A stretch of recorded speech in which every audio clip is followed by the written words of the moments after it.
the mighty herds of buffalo have left the great plains of her make-believe ancestors, Elizabeth Warren has left her campaign to become the first fake Native American president. Warren buried her heart and announced she would fight no more forever as she walked away in a trail of tears and other Native American cliches. Left-wing pundits and other wastes of God's precious gift of life blamed Warren's defeat on the fact that she's a woman. On Knucklehead Row, the op-ed section of the New York Times, a former newspaper, editor-in-chief Blithering Prevarication III wrote a stinging column headlined, "Now I Will Lie in Order to Promote Identity Politics." The headline was later changed when the editors realized Mr. Third had just written that as a joke in a whimsical moment of truth-telling. The op-ed read in part, quote, "It's true that at one point Democrat voters made Warren their frontrunner, but rampant and sudden sexism changed all that when she announced her unworkable and unaffordable health care plan, and voters suddenly realized that women can't do math or use reason. This disgusting prejudice has to stop so that a person without the ability to reason can become president. Otherwise, we're just going to keep electing Republicans," unquote. Other Democrat pundits lamented that we now probably won't get a female president in their lifetime. When it was pointed out that Nikki Haley could win the presidency in 2024, Democrats objected that Haley was not a woman, but a Republican. Then they retired behind closed doors to change the rules so that Tulsi Gabbard couldn't get into the next debate. Asked about the matter of sexism, Speaker of the House Nancy Pelosi said, quote, "When people refer to me as the most powerful woman on earth, it almost makes me cry. That's that cackling noise you hear when I'm locked in the bathroom, dancing around the blood-drenched sacrifice with which I offered my soul to Satan in return for all this wonderful, wonderful power," unquote. Trigger warning, I'm Andrew Klavan, and this is The Andrew Klavan Show. I feel hunky-dunky, life is tickety-boo. Birds are winging, also singing hunky-dunky-doo. Ship-shaped ipsy-topsy, the world is zippity-zing. It's a wonderful day, hurrah, hooray! It makes me want to sing. Oh, hurrah, hooray! Oh, hooray, hurrah! Well, I know I harp on this often, but I really can't harp on it enough. Something has to be done about the American news media. Or more accurately, since we can't and shouldn't want to violate the First Amendment, the American news media really has to do something about itself. Its unfairness is harmful. Its dishonesty is disgusting. And as we're seeing now with the coronavirus, its ability to spread panic and misinformation for leftist political purposes is really downright dangerous and destructive. As I've said from the beginning, the Wuhan virus is going to spread. That's what viruses do. Things will get worse before they get better. So far, we don't know that much about what that'll look like or how bad it'll get. President Trump seems to be doing as well as a president can in these situations, and the media has attacked him every step of the way and trumpeted each new case of the disease as if it were a catastrophe in and of itself. When the virus broke and Trump restricted travel from China and other countries, he was condemned for making the situation worse. We'll talk about that more later. Of course, that was the right thing to do. Trump told Sean Hannity on Fox that the death rate from the virus was probably nowhere near the 2 or 3% number people were brooding about. He was deemed an idiot until it turned out he was probably right, and the American death rate may turn out to be as low as 0.1%. His appointment of the calm and competent Vice President Pence to head the virus team has been met with floods of lies about Pence's beliefs, abilities, and his record. And by the way, when is the media going to start appreciating how far-sighted Trump was about the dangers of globalization and open borders and the Chinese supply chain in a situation like this? Our president is eccentric and loudmouthed, and he doesn't always say the right thing. But it's been a tremendously successful presidency so far, and there's no reason to think his team can't handle this as well as it can be handled. Relentless media attacks on him meant to help Democrats are shameful. They hurt the economy, and they help spread panic and do nothing to help anybody. Here's the irony. Trump is a salesman with a tendency toward carnival barker exaggeration, but he has been far, not to mention far more honest than, say, the New York Times and all their imitators with their Russian collusion, obstruction of Congress, Ukrainian corruption, lies upon lies upon lies.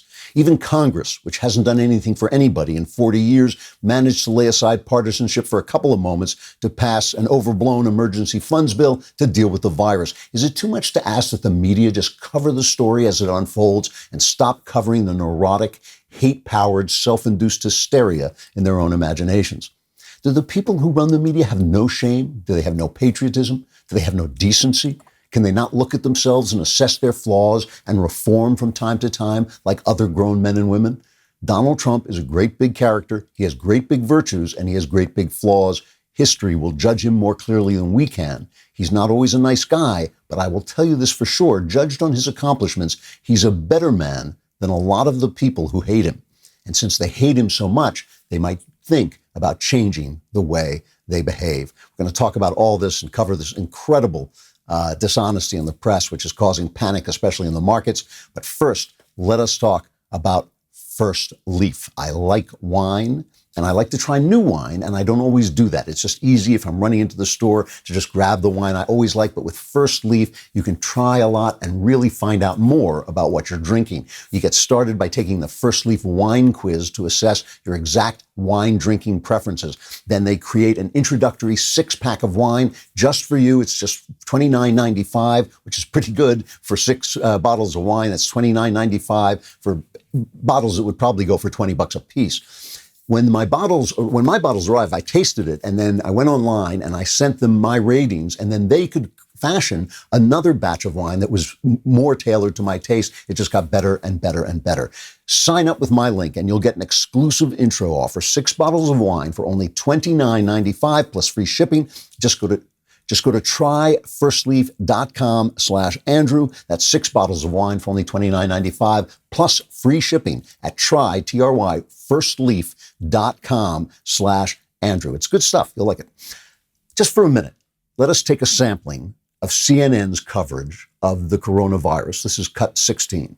This administration has a war on science, often for political reasons, but it should still shock you that Trump slashed the government agencies that would have been responsible for handling an outbreak. Some of the criticism coming at the White House is that they have been cutting positions. Your position that you held on the National Security Council, for example, are you concerned that this is impacting their response? Is he worried that more about, his best case for re-election than the real health threat here? Is the president misleading the American people about the virus and the outbreak? Given Vice President Pence's history as governor dealing with a recent public health crisis, is he the best equipped to lead this effort at the White House? Do you think that he's the right point person? Is that the right way to handle a deadly epidemic? Here's the thing, Mr. President. Pandemics don't care about politics. This is the Media Research, our friends at Media Research. They took one day, February 27th, and analyzed it. They found that with 82 invited guests, hosts asked about the epidemic. 60% of their questions were to criticize. They were asking people to criticize the Trump administration's handling of the epidemic. This is even when they were just medical specialists, like they were supposed to be in on that. A guy named Yossi Gestetner, he's a marketer. He's has a Twitter thread, and he put out on Twitter this thread saying a few weeks before coronavirus officially spread in January to other countries, the Trump administration announced travel restrictions on China. Here's some of the reporting it generated. Take Politico of February 4th, 2020. The Trump admin's quarantine and travel ban in response to the Wuhan coronavirus could undercut international efforts to fight the outbreak by antagonizing Chinese leaders, as well as stigmatizing people of Asian descent. I mean, that was their coverage of it. And now they did this again and again. And now Politico's Dan Diamond is tweeting that Trump's initial coronavirus moves were widely hailed as strong and appropriate response. So not only did they lie about what was happening at the time, but they lied about lying about it. Over at MSNBC, Chris Hayes has started a trend on Twitter where he's complaining that just calling it the Wuhan virus is racist. So from now on, I'm calling it the yellow peril. I think that'll be much better. You know, when the media is talking about racism, you know that Trump is obviously doing a good job. We're going to take a closer look at this. It really is. It's depressing. It's disgusting. I think it's going to cost them in the long run when all this is over. All right, let us stop for just a moment to talk about our friends at Rock Auto. I always love to say Rock Auto. It's my favorite thing to say. It's one of my favorite hats because I just love to say rockauto.com. The next time your car needs parts, instead of going down to the car parts store and asking somebody who knows no more than you do to look at their computer, look at your computer and just say rockauto.com. Probably you don't have to say it, but you can just go to rockauto.com. They always offer the lowest prices possible. They have an excellent selection of anything you're going to need for any car you want. Engine control models, brake parts, tail lamps, motor oil, even new carpet. And that for a car that is your kind of baby that you keep in the garage just to look at, or what you drive around every day, or just an old clunker, you will find the part you need at Rock Auto for good prices. Go to rockauto.com right now. See all the parts available for your car and truck, and write Klavan in there. How did you hear about us box, so they know we sent you. And I know what you're saying. You say rockauto.com is fun to say, but Klavan is hard to spell. How do you spell Klavan? V-A-N, there are no E's in Klavan. That's just what I was going to say. All right. So the virus, the virus is getting worse. Obviously, it's got confirmed cases outside China have tripled over the past week. The markets are in absolute turmoil and free fall. Everybody is panicking. Trump sent out a tweet today saying last year 37,000 Americans died from the common flu. It averages between 27,000 and 70,000 per year. Nothing is shut down. Life and the economy go on. At this moment, there are 546 confirmed cases of coronavirus with 22 deaths. Think about that. And of course, this is obviously the case. We don't know what this is going to do. We don't know how bad it's going to get, how far it will spread and how fast it'll spread. We just don't know. And so all of the talk, even the talk about, these kind of solemn, somber Twitter threads about how good we're going to have to be to one another, how nice we're going to have to be to one another. We don't even know if we're going to have to be nice to one another. So don't get ahead of yourself. Don't start being nice to anybody before it's time, right? You want to keep that in reserve. So there was a ship off the coast of California, one of these cruise ships. People had the coronavirus, so they held it up, quarantined it, sent people out there and all this. The Surgeon General goes on Jake Tapper's show. Here, let's play the first Jake Tapper cut. I think it's cut 13, asking him about keeping this ship off shore. I think it's going to dock in Oakland soon, and they're going to get everybody off. But they kept it offshore to find out what was going on and assess the situation. Here's Tapper's question. Is the president's desire to artificially keep the numbers low by keeping Americans who are off the coast out of the United States? Is that desire impacting his health decisions to help save these Americans who have coronavirus or who could possibly have it? Well, I don't want to play politics here, but I do want to say I've been in the Situation Room every day. When the president comes in, he makes it clear that he wants the best advice from his health experts. As far as the cruise ships are concerned, our priorities are number one, making sure people who are on those cruise ships and who need medical attention can get it. And we've flown people off the ships. We've flown CDC teams into the ships to help. Number two, we want to get people off the ships as quickly and as safely as we can. And number three, we want to protect our communities. And that's a delicate balance that requires the cooperation of many different partners, Department of Defense, Coast Guard, and others. But again, we want to make sure we're taking care of those people on the ship in a way that protects them, but also protects community. Okay, so remember, this is the Surgeon General of the United States, obviously a highly competent and intelligent guy. He starts out by saying, I don't want to get political about this, but this is what's going on. He's in the meetings every single day, right? He is the guy who is sitting in the meetings every single day. And he says, I don't want to get political, but all I know is we're doing the best we can. And obviously that's the case at this point. I'm not even seeing anything coming out of the Trump. Trump is trying to do his best to keep people calm. Trump is Trump. He's going to say things. He's going to say things clumsily. He's going to get annoyed. He's going to politic and all that stuff. But the team that's in there that's actually handling this seems to do a good job. It's not even a smart question. This is the thing. Tapper's not even asking a smart question. Of course you hold the ship offshore until you've got an assessment of the situation. Of course you do. You're not holding it up because then you can not count those people. That's just an absurd question. But he won't let it go. Play the second clip. I understand you don't want to get into politics, but can you assure the American people that decisions are not being made just because the president wants to keep the numbers low as opposed to helping Americans? I mean, that's what he said directly. He doesn't want to bring them in because the number will double. That's not a medical decision. That's a public relations decision. Well, what I can say to you is based on my experience being on the task force for about a week and a half and being in that Situation Room every day, that the medical input is taken. Tony Fauci, Ambassador Birx, Bob Kadlec, myself, Ben Carson, you have multiple doctors in the room, and our voices are in no way, shape, or form suppressed. As a matter of fact, the vice president usually starts and ends by saying, doctors, is there anything that I need to hear that I'm not hearing?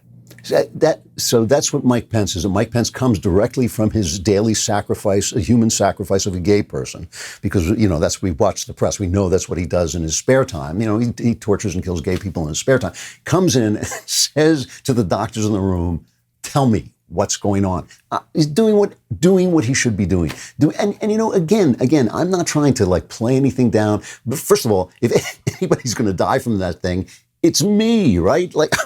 I'm older. I've got bum lungs. I'm sure I'm the guy who will be taken out by it. But still, what's happened so far has not been a cause for panic when you compare it to the flu anywhere. It has not been a cause for panic anywhere. It seems to be spreading in Italy. They've shut down the top, it's like a third of the country, 16 million people have restricted travel. They may, who knows, it may get so serious in Italy, they may even have to form a government. That would be a real break with tradition. But, I'm not saying it's not spreading, and I'm not saying it won't be bad to get, although it does seem Ted Cruz said that he actually shook the hand of somebody at CPAC who is now said to have had it. And he hasn't gotten it. He usually contracted after 5 or 6 days. It's now 10 days, I think, since that happened, and he hasn't gotten it. So maybe it's not as easy to spread as all that. Obviously, Knowles has been associating with Cruz doing that show, The Verdict. So we did take Knowles out and shoot him. It was like Old Yeller, just putting him out of his misery. But other than that, it was just just a precaution. It was a health precaution. But this is the thing that gets me. This is what is really going on, and it really bothers. Here's Chuck Todd with a guest from the Washington Post. I can't remember his name, but he's a reporter from the Washington Post. This is Chuck Todd fantasizing that this may be the thing that finally destroys Donald Trump. You can just see the dreams in these guys' eyes, right? Why didn't it happen before? We've been doing everything we could to get this hysteria going. I've explained how this works, the idea of all these stories about Trump, the constant hysteria, the constant scandal. Good morning is a scandal. Hello is a scandal. A nice day is a scandal. Whatever Trump says, it's a scandal. And the point is to gin up this feeling of hysteria, this feeling that things are going wrong, so that when something does go wrong, because over the course of 4 years, something will go wrong, it will seem like the straw that breaks the camel's back. And you can just see this. Listen to Chuck Todd and this guy from the Washington Post talk this out. Matt, you and I were talking about and we were talking about just before the break, what the Iran hostage crisis was the final year of Carter's presidency. Not his fault, but it's a test in real time. And this is what seems to be. Yeah, I mean, it's one thing. It's what you guys are talking about, right? It's one thing when all the Republicans in Washington say, hey, he says some crazy stuff on tax policy or this or that, but we've got it handled. It's a different thing when the president is out there leading publicly in a crisis like this, and people are seeing it in real time, taking their cues from it. There is a certain capacity for chaos in American voters. They don't like chaos. They don't like uncertainty. The markets don't like it. The voters don't like it. We don't like it in our daily lives.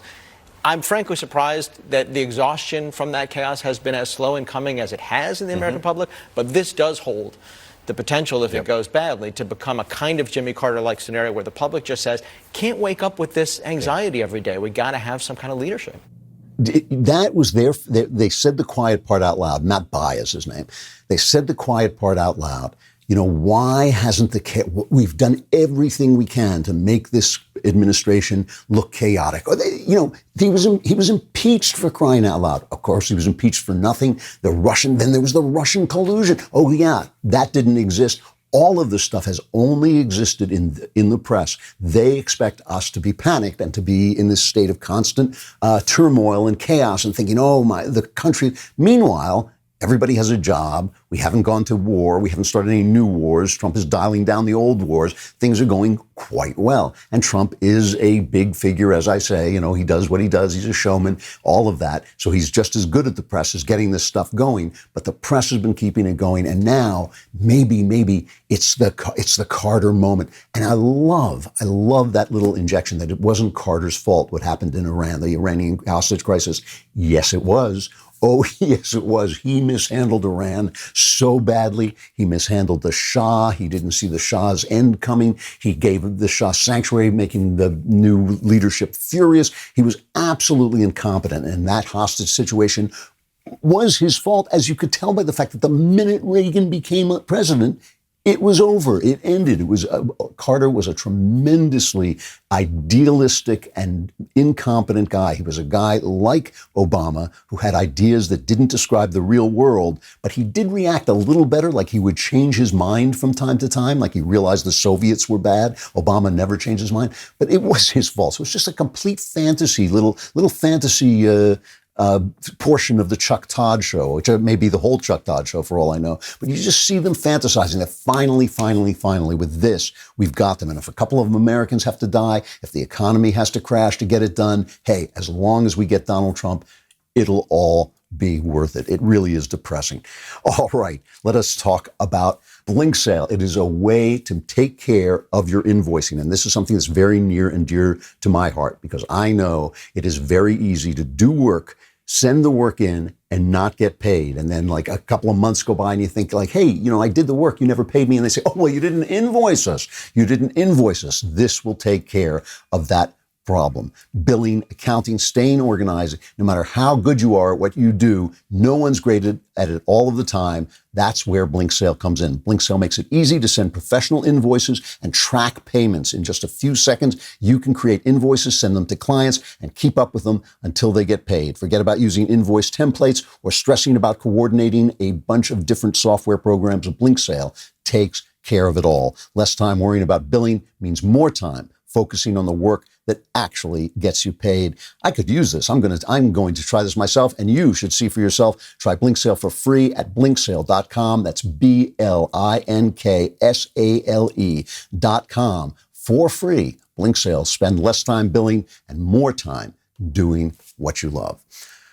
All right. So let us talk. The funny thing is even if they destroy Trump, the problem the Democrats have now is that they're running an idiot against a communist idiot. I mean, that's the situation that they are in.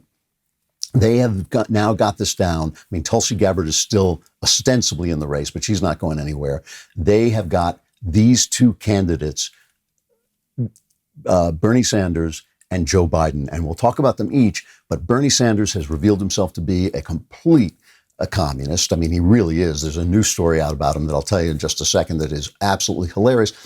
And Biden, I'm sorry, the guy is in decline. He is not the man he was 6 months ago. So here at Grabien, they put together just a little montage of the two of them talking. So here, interchangeably, here is what's left of the Democrat campaign for president. Biden, I'm a Democratic candidate for the United States Senate. Look me over. If you like what you see, help out. If not, vote for the other guy. Give me a look, though, okay? And everybody was totally convinced that Castro was the worst guy in the world, that all the Cuban people were going to rise up in rebellion against Fidel Castro. They had forgot that he educated their kids, gave them health care, totally transformed the society. All right, Chuck. Thank you very much. All right. It's Chris, but anyway. Chris. I just did Chris. No, I just did Chuck. In fairness to China and its leadership, is, if I'm not mistaken, they have made more progress in addressing extreme poverty than any country in the history of civilization. Right here in the state of South Carolina. Here in California, here in Nevada. And Des Moines, I'm in Dubuque. In the state of Iowa. For some reason or other, being very excited when Fidel Castro made the revolution in Cuba. So they better pray. These people who hate Donald Trump, they better pray that they don't succeed in destroying Donald Trump. They better pray the coronavirus doesn't bring him down and that the economy recovers. Because if this is really if they think that they are going to run the country with either of these two guys and not destroy their party and the country to boot, they are out of their minds. There is a story about Bernie Sanders making the rounds, a guy named Alan Gross.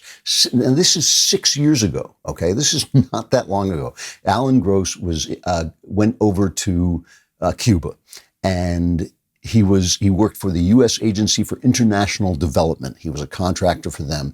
And they arrested him saying that he was trying to bring democracy into the country. He maintained that he was helping a small community of Jewish Cubans connect with the Jewish diaspora. Cuba maintained that he was part of a U.S. democracy project, right? That's what they were afraid of in Cuba. So they tried to get him out. They couldn't get him out. He was in prison for more than 4 years. 3 U.S. senators, Bernie Sanders, Heidi Heitkamp and John Tester of Montana, all Democrats, right? They go over. Well, I guess Bernie's not a Democrat. They go over to visit him, and they're talking to him. And Gross told this story on Facebook. They're talking to him, and Sanders says to him, "I don't see what's so wrong with this country."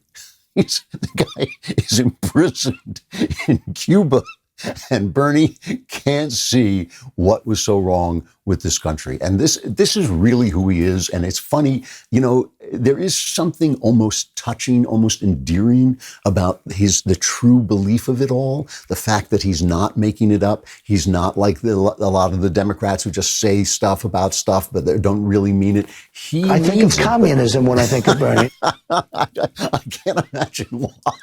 The guy is such a commie. The Swedes were writing about if you want to, he said something about the Swedish model of socialism.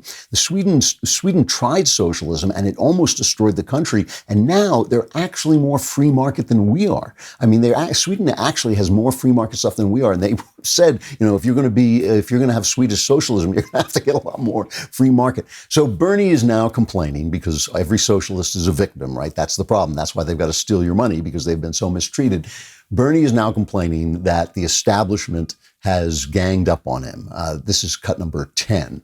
Establishment put a great deal of pressure on Pete Buttigieg, on Amy Klobuchar, who ran really aggressive campaigns. I know both of them. They worked really, really hard. But suddenly, right before Super Tuesday, they announced their withdrawal. If they had not withdrawn from the race before Super Tuesday, which is kind of a surprise to a lot of people, I suspect we would have won in Minnesota, we would have won in Maine, we would have won in Massachusetts. The turnout may have been a little bit different. So that's like just complaining about politics, right? He's right. I mean, he's right. The establishment doesn't want him, but they couldn't have stopped him without the voters, right? They didn't force the voters to vote against him. It was black women mostly who just said, yeah, we don't want this. This is not a good thing for us. We're going with Biden. We trust him. He was part of, what was he part of? Let's find out from Joe Biden himself. What was the name of his administration? Nominated Democrat, a lifelong Democrat, a proud Democrat, an Obama Democrat. Join us. He's no Biden-Bama Democrat. He's no Biden. That's on a good day. But here, Biden actually forgets Bama's name. Listen to this. Because they invaded another country and annexed a significant portion of it called Crimea. Right. He's saying that it was my boss, it was his fault. My boss. He can't remember Obama's name. I mean, this is his whole campaign, is that Obama is the guy. Boy, oh boy. I mean, this really is something. There's one that was, this is kind of interesting because it made the rounds on Twitter. Let me play it for you first. This is the one where he is actually using a teleprompter. This is Joe Biden reading off a teleprompter. Well, you take a listen. The nominee will bring this party together, who'll run a progressive, positive campaign and turn this primary from a campaign that's about negative attacks into one about what we're for, because we cannot get reelected. We cannot win this reelection. We can only reelect Donald Trump if, in fact, we get engaged in this circular firing squad here. Sleepy Joe Biden, who has no clue what the hell he's doing. So Trump retweeted this. They put it out saying we can only elect Donald Trump. And they put it out on Twitter and they cut off the rest of that. What he says is we can only elect Donald Trump if we go into the circular firing squad. That's what he was trying to get out. So Twitter used its new policy of marking this as a manipulated video. Okay. When Trump retweeted it, I have to say that I think like it was only merciful to manipulate the video. The guy has a serious problem, and it's gotten worse, and it's getting worse in front of our eyes. He's always been a stutterer. He's always been an idiot. He has never been a smart guy. But I guess he was smart enough to do what he had to do to get back into the Senate. So he was at least good as a politician, certainly as a retail politician. Everybody loves Joe, but something is happening to him. And I'm not a doctor. I don't know what it is, but it's gotten worse in the time that, like in the last 6 weeks, in the last last 2 months or so, it has just gotten worse. And eventually, you can talk about, oh, they're trying to sell the idea now that it would be cruel. It would be cruel to talk about, this problem that he has. But let's listen for a minute about the way they talk about Trump. The mind of Donald Trump, which is filled with things that are not true, that he spews both publicly and privately. You're not presidential at all, period. You're mentally unwell. You engage in bizarre, irrational, self-defeating behavior. Saying the president's mentally unwell and needs to resign. There's such severe mental decline going on. Is Trump mentally unfit to be president? Both the strangeness of the policy positions and the strangeness of the president's public behavior and public words. Their, quote, duty to warn the world about Trump's mental instability must supersede professional neutrality. So they're going to have a really hard time selling. That was one of those guys, and there was Brian Stelter, who's now saying how mean Fox is being about pointing out Biden's decline. If there's one place where Bernie may have a gripe, where he may have a legitimate gripe about the way things are being handled by the establishment, is the fight they're having as they go into Michigan. And Michigan was the place that really sparked Bernie's campaign last time. This time, he's not doing as well in the polls. And if he loses it, it could really be a big dent in his campaign. But they're trying to change the format for the next debate, which is in Arizona. And they're going to change it so that they're sitting down and answering questions from the crowd as opposed to standing during the debate and answering questions from actual moderators. So it does sound like they're trying to make things a little easier on old Uncle Joe. They're going to say things slow. His nurse will be there. The nurse will be allowed to answer questions for him if he forgets who he is or anything like that. So it'll be a little easier for him. And Bernie's complaining about this, and I think that's a legit complaint. I let him debate. If he's going to be president of the United States, he has got to be able to debate. And this idea that he's going to sit debates out, I just don't believe it. You start sitting debates out and you're done. The public watches, the public knows, the people who vote in the primaries are the people who really pay attention. Not going to happen. Those are their candidates. If they get rid of Donald Trump, that's what they'll be stuck with. They better not be in such a big hurry to get rid of Donald Trump. All right. Don't forget, there's only 1 week. I sound like Joe Biden at this point. There's only 1 week left to get 25% off all Daily Wire membership plans using coupon code NEVERSOCIALIST. This is a real deal, so you won't have to call me a lying dog-faced pony soldier. You're a lying dog-faced pony soldier. I may be a lying dog-faced pony. Daily Wire members get an ad-free website experience, access to all of our live broadcasts and show library.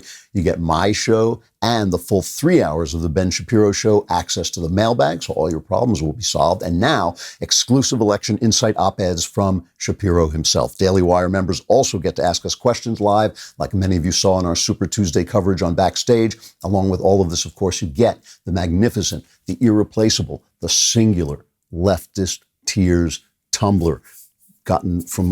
We get this black gold from a mine run by dwarves from Lord of the Rings, and then they shape it into that cup. I have no idea what I'm saying anymore. If you already download the Daily Wire app, you'll love the Daily Wire app. That's one of the best things in the program. Again, that's 25% off on Daily Wire memberships for all plans using coupon code NEVERSOCIALIST. This is the last week we'll be giving you this offer, so act now before you regret it, like the Supreme Court justices giving decisions that Chuck Schumer doesn't like. Also, go over to Amazon, get The Nightmare Feast, the second book in the Another Kingdom trilogy. You will love it. You really will. It's a beautiful book, and it's a great book to read. Go over and get it, and then come over to dailywire.com.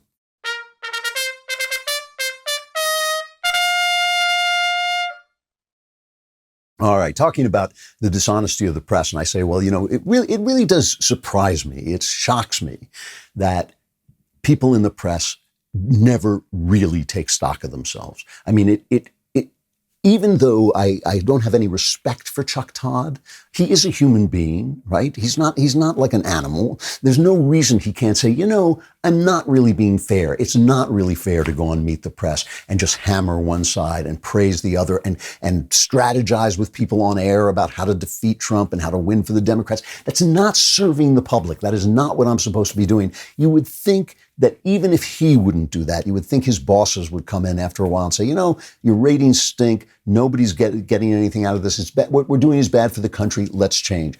But over at the New York Times, they are reassessing. They are taking stock. So let's head over to their op-ed page, Knucklehead Row. Oh, hey, hey, oh, hey, ho. Let's go waltzing down to Knucklehead Row.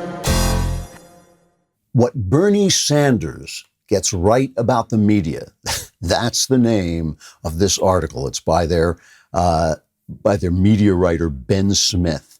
And Bernie Sanders comes in, and he's complaining that the media doesn't treat him fairly. And he says the senator's sweeping critique of coverage has more merit than we in the media like to admit. See, this is the problem with the media.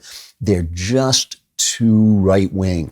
The media they just favor, right-wing candidates. They're so nice to Republicans. It's just a problem. And what Bernie says basically is that he knows what the problem with the media is. It's capitalist. They're out for profits. And one of his people, actually it's Crystal Ball, a former MSNBC host, says Trump knew how to weaponize that capitalistic greed against the media, whereas Bernie's approach has just been to build other channels. And he talks about stuff he's doing on YouTube, stuff that conservatives have had to do because they haven't had a voice in the media, not because it's capitalist, but because it's dishonest. It's dishonest. That's why. And so that's really what they're complaining about. They're complaining about the fact that the media is just too right-wing. Hillary Clinton, remember Hillary Clinton? I don't know what she used to do. I think she was, I can't remember. She was wanted for something. She was left the States, hiding out. I don't know. Anyway, Fareed Zakaria had her on. It was one of those things where she was sat in shadow and they, digitalized her voice so no one would know where she was because the feds are looking for her. But this is the question Fareed Zakaria asks. He asks about an article that attacked her on Super Tuesday. There was an article in Vox, I don't know if you saw it, on Super Tuesday on Facebook. The single most searched article, the single most searched news topic was Hillary Clinton's emails. That's right. I saw that. Think about it. Well, I'll tell you what I make of it, is that Fox and the sort of right-wing echo chamber has mastered Facebook, aided and abetted, might I say, by Facebook. So I read that article, and what that said to me was, here at Super Tuesday, the Democrats are trying to decide who they want to nominate against Donald Trump.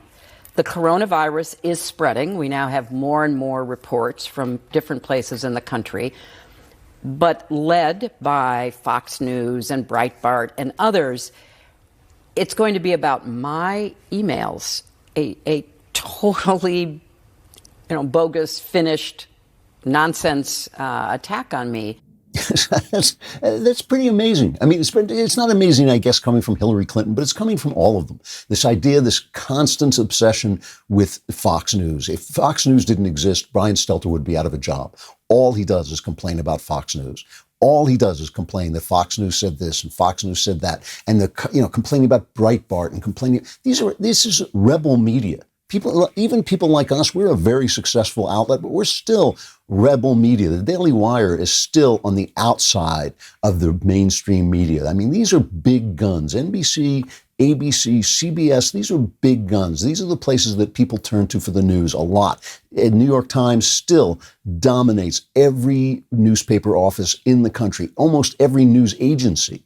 Every news agency gets the budget from the New York Times. It comes over their machine and they look at what the New York Times is covering, and that's how they know what's important. This happens all over the country. It happens all the time. These are very, very powerful outlets. The only thing that is powerful about Fox News or the Daily Wire or Breitbart is that we're giving a different point of view. And some of us, I think, who are dedicated enough to at least not lying, that we're giving a more direct point of view. We're at least explaining our logic. We're not pretending. I'm not sitting here pretending to be an objective news person. I mean, unbelievable. Now, this is Mike Bloomberg's advisor, Tim O'Brien. Obviously, one of Donald Trump's strategies, if Joe Biden turns out to be the nominee, as right now it looks like he will be, is to go after Hunter Biden and the corruption. So this is on MSNBC, so at least it's openly left-wing. But Mike Bloomberg's advisor, Tim O'Brien, shoots a warning shot over Trump's bow, basically saying, do that, boy. You go after Hunter Biden, and we're coming after your family. You know, the Trump family are epic grifters, and this goes back generations. Fred Trump made his money by intersecting with both the federal government and state government in New York. Donald came up through New York, intersecting with local government and in Atlantic City. They are now in the White House, and all of them are dipping their faces into the till. And if the Republicans really want to make an issue out of Hunter Biden, which is very low-hanging fruit that I don't think most Democratic voters care about anyway, there is going to be a scorched earth response aimed at all of the Trump children that is unlike anything they've experienced thus far in the media. All right, so that's a threat that he's making, hoping that gets, the Trump administration hears that and decides, we won't go after Hunter Biden because Hunter Biden obviously is a weak target. Here's Donald Trump Jr. talking on the Axios show on HBO. I haven't benefited from my father's taxpayer-funded office. Okay, Hunter Biden, his father becomes VP. All of a sudden, he goes over to the Ukraine, and he's making $83,000 a month. So, the media likes to do this sort of false equivalence. You're doing this, you're doing that. We stopped doing any new international business deals when my father won the presidency. So, you know what would be great? I'll let you host it. You moderate a debate between Hunter Biden and myself. Come on. Let's do it. No, seriously. We can go full transparency. We show everything, and we can talk about all of the places where I'm supposedly grifting, but Hunter Biden isn't. So that's pretty out there. That's pretty aggressive. I believe he would show up. I believe he would do it. And I think the problem that the press has, it always has, is they are so deluded. They are so deluded about what their problems are that they are wrapped up in their own lies. I mean, again, a lot of these guys, when they come out and say we're not biased, I don't think they're lying. I think everyone they know has the same opinion, so they think that it's the truth. I mean, that's what I would think if I were surrounded by only by people who agree with me, if I didn't have to watch NBC and ABC and CBS and read the New York Times and know that there are people who disagree with me. I might think that every word out of my mouth, every opinion I had was in fact a fact. Every suspicion I had was going to be confirmed. I think if they walk into this, they will walk into a buzzsaw. Donald Trump Jr. says before that clip that we played, he says, I know I've benefited from having the name Trump. That is one thing, but I haven't benefited from his taxpayer-funded job. I think the reason they can't reform is because they won't hire people who disagree with them. That's it. That's it entirely. They won't put people in power who disagree with them. They will not put people with editorial power and who disagree with them. If they would hire 40% of people in power, in editorial power, who support Trump, they would change instantly. All right, a final reflection. You probably have heard of this, that Woody Allen, the Hachette Book Group, was going to bring out a memoir by Woody Allen, apropos of nothing. And of course, Hachette has an imprint that also published Ronan Farrow's book. And Ronan Farrow was the son of Mia Farrow and Woody Allen, though he looks strangely like Frank Sinatra, but Ronan Farrow is the son of Mia Farrow and Woody Allen. And in Ronan Farrow's book about the Me Too and the Harvey Weinstein of it all, he talks about the fact that he didn't support his sister, who in the course of this divorce, this very, very ugly divorce between Mia Farrow and Woody Allen, claimed that Woody Allen had abused her, had sexually abused her when she was very little. And Allen completely denies this. I'll read a little bit of Roger Kimball wrote about this in the Wall Street Journal. He says, the facts are somewhat murky. The state attorney declined to pursue the case despite announcing that he had probable cause to do so. A judge denied Mr. Allen's claim for custody, cast doubt on a report. There was a report out of Yale that said the daughter was not sexually abused by Mr. Allen. The judge denied that and cast doubt on the Yale report. He wrote that we will probably never know what happened. Mr. Allen's behavior was grossly inappropriate. But the point is, he was never convicted of anything. He was never charged with anything. There was an allegation against him. So Ronan Farrow said, you cannot publish this guy's memoir. They had already accepted it, already contracted for it, and some of the workers at Hachette walked out. The minute I saw this, I thought they're going to cave. They're going to cancel the memoir, and they did, in fact, cancel the memoir, which is an extraordinary thing to do once you've taken. The only time this has ever happened to me was in France. I sold a book with Islamic villains, and the editor left the publishing house, and the new editor came in and said, "We can't publish that." So they had to pay me, but they didn't publish the book. It was Empire of Lies, a great book. But this cancel culture, what this cancel culture is it is the culture that is being fomented in our universities now coming out into the world. When those jobs at publishing houses are coveted jobs, when young people walk out on their jobs to get you to cancel a contract for political reasons or for any reason, about a man who's done nothing, who has had no crime charges, he's been charged with no crime, he has done nothing that we know of, he's never been convicted of anything. When they walk out, fire them. You fire them. You say, if you're not back at your desk in 20 minutes, you don't have a job here. You can fill those jobs in 10 minutes. Those jobs could be filled again by the end of the day with people just as competent as the people who walked out. They do this at the New York Times. They hold these town meetings when these young people come in and demand this or demand that. This is spreading like a disease, cancel culture. I have no feeling about Woody Allen. I've never been a big Woody Allen fan, not since the one about Casablanca. Play it again, Sam. I've not been a big Woody Allen fan since then. But still, let the guy's a famous filmmaker. Let him publish his memoirs. You don't have to like him. You don't have to buy him. You don't have to read him. You can stand outside the bookstore and say, "Don't read this book." But really, to cancel a contract is basically harming the culture of free speech on which the First Amendment depends. I got to stop there. I'll be giving a speech in Ames, Iowa, at the University in Ames, Iowa tonight. And I will still be here in the morning, but still talking to you through the miracle of whatever it is I'm using. Now I do sound like Joe Biden. I'll see you then. I'm Andrew Klavan. This is The Andrew Klavan Show.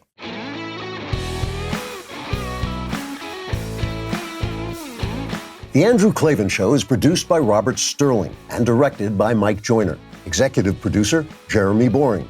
Technical producer, Austin Stevens. And our supervising producer is Mathis Glover. Assistant director, Pavel Wydowski. Edited by Adam Sayevitz. Audio mixed by Robin Fenderson. Hair and makeup is by Jesua Alvera. Animations are by Cynthia Angulo. Production assistants, McKenna Waters and Ryan Love. The Andrew Klavan Show is a Daily Wire production. Copyright Daily Wire 2020. Is coronavirus a pandemic or a Dem panic? Should we lather ourselves in hand sanitizer to keep Kung Flu away? Or is the left-wing media blowing the Wuhan virus out of proportion? We will examine the facts as well as other funny names for the public health crisis. Then, Kamala Harris endorses a man she considers a vile racist. Hillary Clinton refuses to endorse anybody. And MSNBC's Brian Williams teams up with New York Times editorial board member Mara Gay to fail at basic arithmetic. All that and more, check it out on The Michael Knowles Show.